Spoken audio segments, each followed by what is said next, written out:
تو جو کربلا میں یہ صرف ذہن میں مسائل ہی پہ تمام کہ ہے کیا. یہ کہا کہ کربلا میں کام ہے. کربلا میں کیا کام؟ اگر ظاہر میں کام آنا دیکھیں تو کیا کام ہے؟ کیا کام؟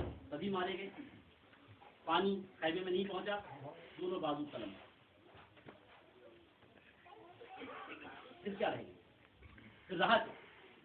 تو پہلے تو یہ طے کریں کہ مولا علی نے جناب عباس کو کیوں مانگا اور کیوں عقیدہ کیا. جیسے قرآن کی آیت ہے وما محمد اللہ رسول, محمد کچھ نہیں ہے سوائے رسول کے, ویسے ہی یہ سلسلہ ہر جگہ ہے, حسین کچھ نہیں ہے سوائے امام کے. یعنی مولا علی نے یہ کہا کہ حسین کے نہیں, کربلا میں حسینیت کے کام آئے, کربلا میں حسینیت کے کام آئے. حسینیت کیا ہے؟ حسین ابن علی اگر جنگ کرنے نکلے ہوتے, اگر ملک پہ قبضہ کرنے نکلے ہوتے, اگر حکومت قائم کرنے نکلے ہوتے تو حضرت عباس کے ہاتھ میں, علمدار کے ہاتھ میں علم نہ دیتے, تلوار دے دیتے.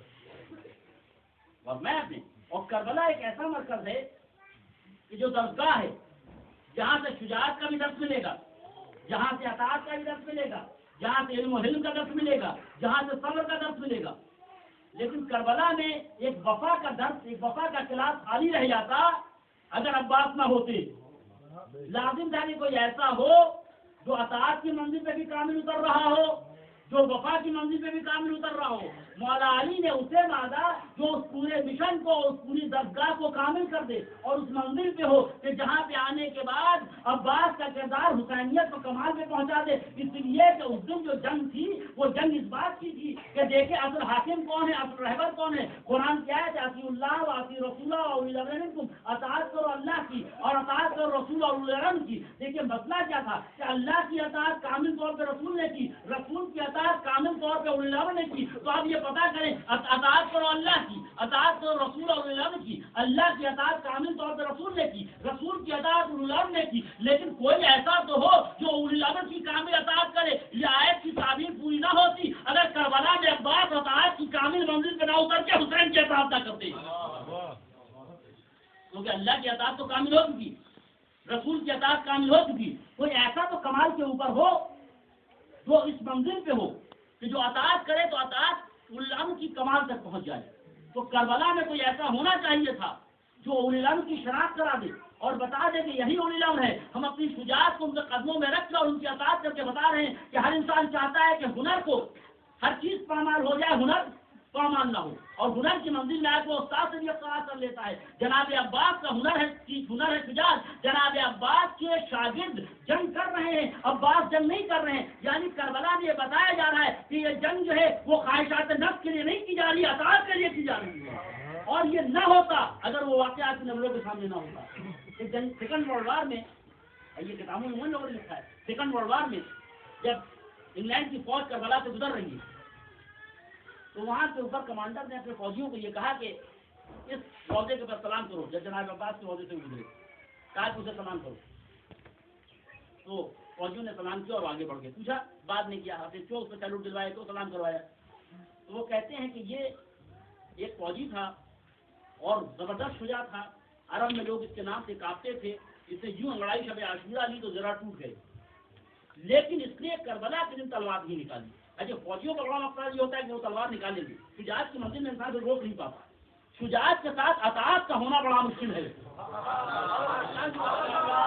یعنی حسین کی کامیابی یہ ہے کہ عباس ایسے شجاع جو ہے اس کا وسیع ہے.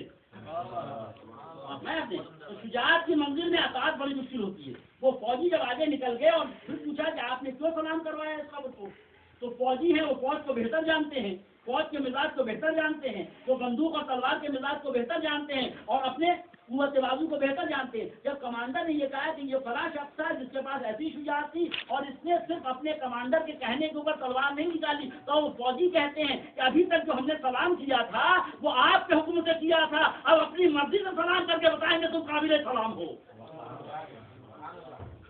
یہ ہے کربلا میں یہ تعبیر الامر کی جو اطاعت تھی پوری ہے, صرف اس کا کوئی مقصد نہیں ہوتا کہ اللہ کی اطاعت کامل طور پر رسول کر رہا ہے, رسول کی اطاعت اولی الامر کر رہا ہے. لیکن کوئی ایسا تو ہو کہ جہاں اولی الامر کی اطاعت کر تو کبال کی آخری منزل ہو کہ اطاعت کر کے بتا دے کہ ہم نے اطاعت. کربلا کی منزل میں آ کے آپ دیکھیں تو شجاع نے کس طرح کہ مولا علی نے ذخیرہ کیا ہے کربلا کے، یعنی حسین کے لیے نہیں، حسین کے لیے نہیں، حسین کے لیے۔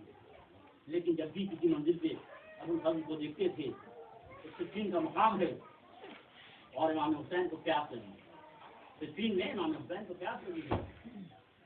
امام حسین نے خواہش ظاہر کی کہ بابا کہیں سے پانی کی کمی ہو جاتی، وہ بھی جنگ سراب کے قریب کنارے ہو رہی تو وہی علاقہ تھا۔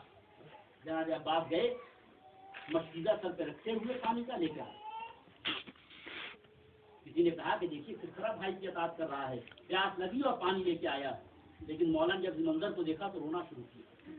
مولا علی نے جب منظر کو دیکھا تو رونا شروع کیا۔ صاحب نے پوچھا کہ آقا یہ تو خوش ہونے کا مقام ہے، یہ دیکھیے اپنے بھائی کی اطاعت کس طرح کر رہا ہے۔ کہا کہ تم یہ دیکھ رہے ہو کہ پانی لا رہا اور پانی سر پہ ٹپک رہا ہے، میں یہ دیکھ رہا ہوں کہ آج سے کچھ سالوں کے بعد اسی سر سے خون ٹپک رہا ہوگا جب یہ بھائی کی بیٹی کے لیے پانی لانے جائے گا۔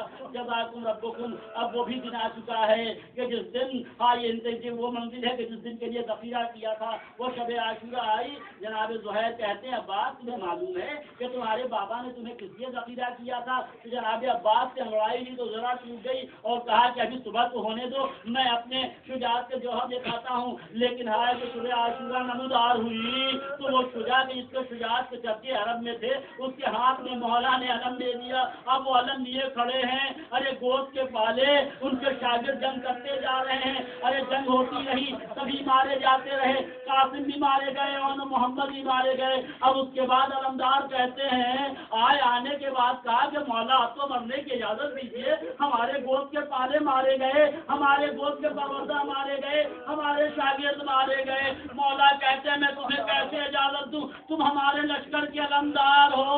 ارے ابو الفضل نے کہا کہ مولا وہ لشکری کہاں رہا کہ جس کی میں علمداری کروں؟ مولا نے پھر ایک جملہ کہا کہ ارے تمہیں عورتوں کو کیا معلوم، بیویوں کو کیا معلوم کہ باہر کیا ہو رہا ہے، وہ تو دیکھتی ہے تمہارے ہاتھ میں علم ہے تو انہیں اطمینان رہتا ہے کہ ہمارا پردہ بچا ہوا ہے، ہمارے لیے اطمینان ہے۔ یہ گفتگو ہو ہی نہیں تھی کہ اس بیچ خیمے کا پردہ اٹھا، جناب سکینہ بہر آئی، کہا کہ امو ہمارے لب سوکھ چکے ہیں، آپ لطش کی آواز نہیں سنتے، ارے امو کیا آپ ہمیں نہیں چاہتے؟ اب عباس نے کہا علمدار نے کہ آقا اب تو اجازت دے دیجیے کہ کم سے کم میں پانی لے کے آ جاؤں۔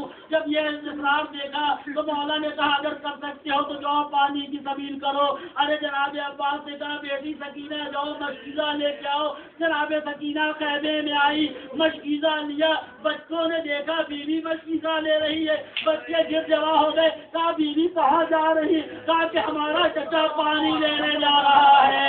ارے عباس تمہاری پیاس ختم ہو جائے گی، میرا چچا پانی لائے گا، میں سب بچوں کو پہلے پلاؤں گی، بعد سے خود پیوں گی۔ اس لیے علم لے آئے، علم کو مشکیزہ دیا۔ ارے امام حسین نے مشکیزے کو علم سے باندھا اور اس طرح باندھا کہ آج بھی جہاں جہاں علم ہے وہاں وہاں مشکیزہ ہے۔ اس کے بعد الوداع کہا۔ ارے عباس گئے فرات کی طرف، فرات نے گھوڑے کو اتارا، پانی میں مشکیزے کو پر کیا، چلو میں پانی لیا، فوجوں کی طرف دکھایا کہ عباس بے بس نہیں ہے، اپنے رہوار کو کہا تو پانی پی لے۔ رہوار نے چہرہ اٹھایا، خیمے کی طرف دیکھا، یعنی زبانے پہ زبانی سے کہنا چاہتا ہے کہ ارے مولا کے بچے پیاسے ہوں میں کیسے پانی پی لوں۔ ارے لذار گھوڑے پہ سوار ہوا، اب خیمے کی طرف بڑھتا جا رہا ہے۔ باقی ہوئی فوجیں سنتی بے ساتھ کہتا ہے کہ ارے تم میں کوئی ایسا نہیں ہے جس کے باپ دادا کو علی نے مارا تھا، جس کے باپ دادا کو علی نے مارا ہے وہ آئے عباس سے بدلہ لے۔ باقی ہوئی فوجیں سنتی، ارے وار شروع ہوا،